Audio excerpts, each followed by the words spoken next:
coaching practice and skill development assignment.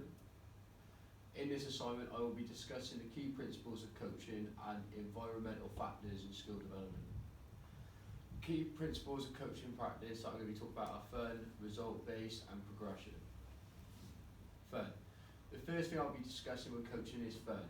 When coaching a primary school class, you need to add fun because it keeps the kids fully engaged with the lesson, and this can result in your session being much more successful because if the kids are having fun, they tend to enjoy it more and not mess around, and this makes it much easier for the coach.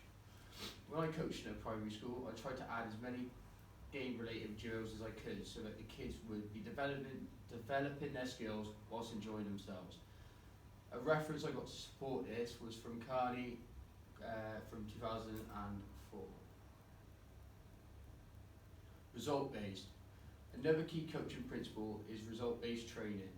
This is when you reflect on your team's performance and plan a session that will work on the negatives from that game, so that the next game you play, you'll cut out the negatives. I trained the college group netball and I focused on developing their passing and moving. I did this by having a game of guard the castle.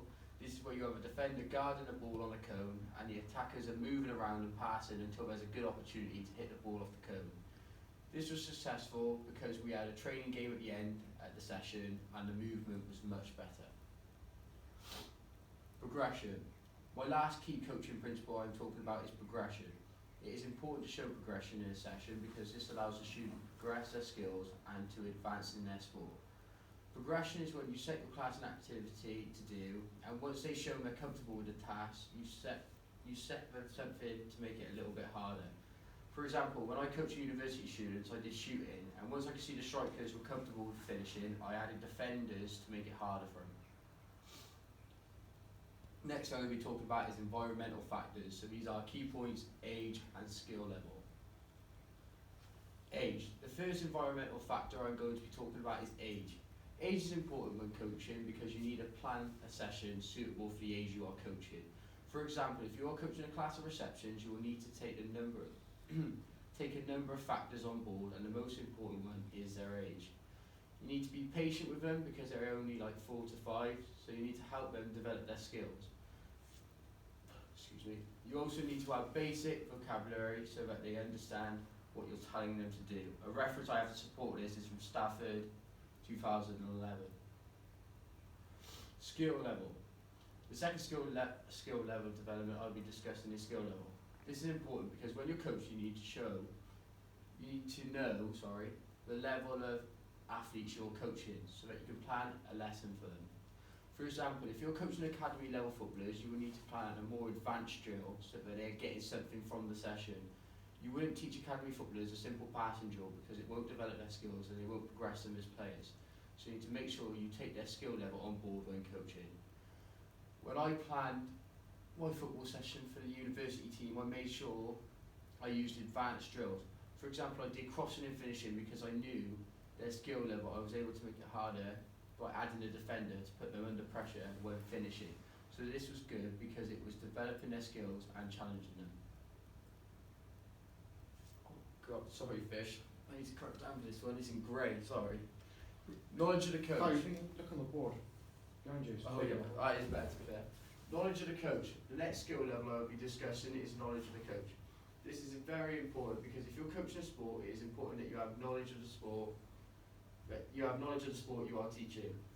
For example, if you're coaching football, you need to have plenty of knowledge about it so that you can have good drills and develop the kids' skills, because if you don't, your sessions will be poor and the kids' development won't be as good.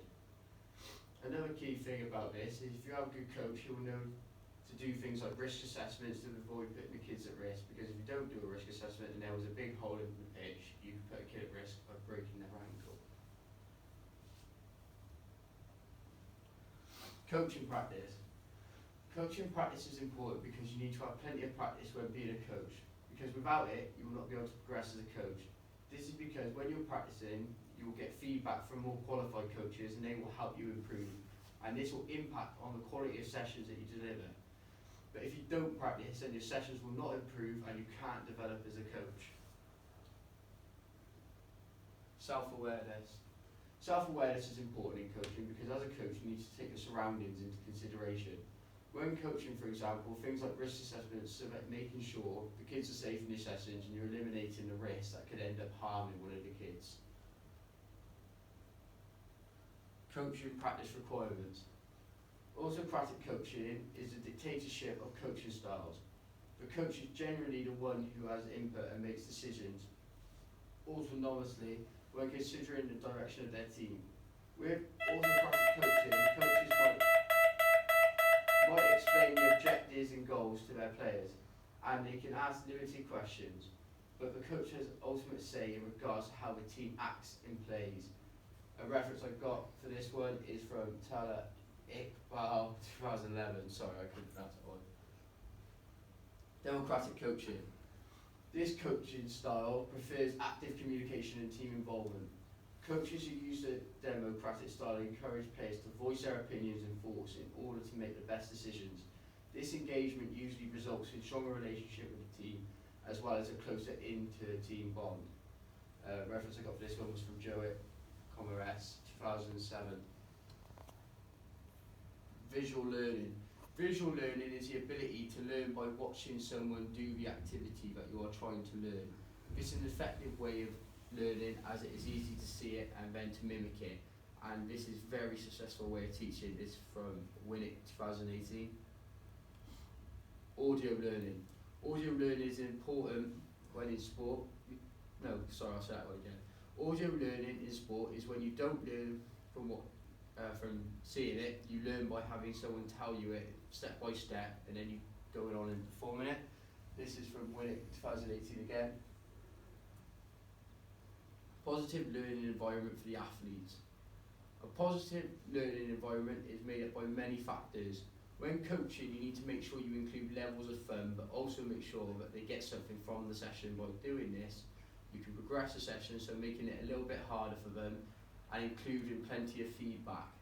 Reference I got for this one from Navin, A, 2011. My first session I done was football for the uni football team. I started off with a warm-up, which consisted of jogging, sprinting and dynamic stretches. I moved on to the main parts of the session, which was crossing and finishing, and I progressed finishing by adding a goalkeeper so that they had more of a challenge. And then lastly, I put all of this in, finished off with a match. My session 2, I started off with a nice warm-up which included jogging and stretching in a coned off area. And then I got the group together and I told them what we was going to be working on in our netball session. We got into a passing and moving drill called Guard the Castle, which was successful. Then I lastly finished off with a game. Session 3 was a netball session again for primary school class this time. My drill was 3v2. This was an attacking drill with the 3 attackers aiming to keep making passes around the defenders until there was a perfect chance for them to shoot. This was successful because the kids enjoyed it and got to score a few goals. Now using Gibbs' model for my reflection. The first session I done was football for the uni football team. I started off with a warm-up which consisted of jogging dynamic stretches. I moved on to the main part of the session, which was crossing and finishing. I progressed the session by adding a goalkeeper so they had more of a challenge. Then I lastly finished with a match. I was thinking during the session it was flowing really well and the class were very quick learners, so this was easy and good for me to teach. I could have potentially made the session a little bit longer so that next time I coach I am going to make the duration much longer. Session 2 I started off with a nice warm-up which included jogging and stretching in a coned off area. Then I got the group together and I told them what we was going to be working on in our netball session.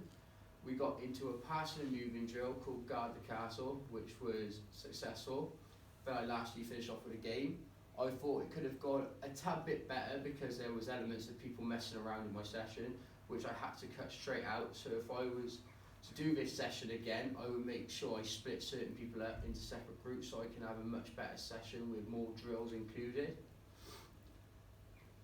My session 3 was a netball session for the primary school kids where I done the 3v2. This was my attacking drill with 3 attackers aiming to keep making passes around the 2 defenders until there was a perfect chance for them to shoot. This was successful because the kids enjoyed it and got to enjoy scoring a few goals. The good thing about this session is that the kids were eager to get on with the session, so there was no messing around, and this really helped me because it was easier to teach. Only thing I wish I had done was added more drills. This is because I want to develop the skills as much as I can and not make it tedious by repeating the same drills for a long period of time. And there's my reference slide. Okay, don't press pause yet. I'm going to ask you a couple of questions. Yeah, that's fine. Okay. Yeah. Excuse me. So,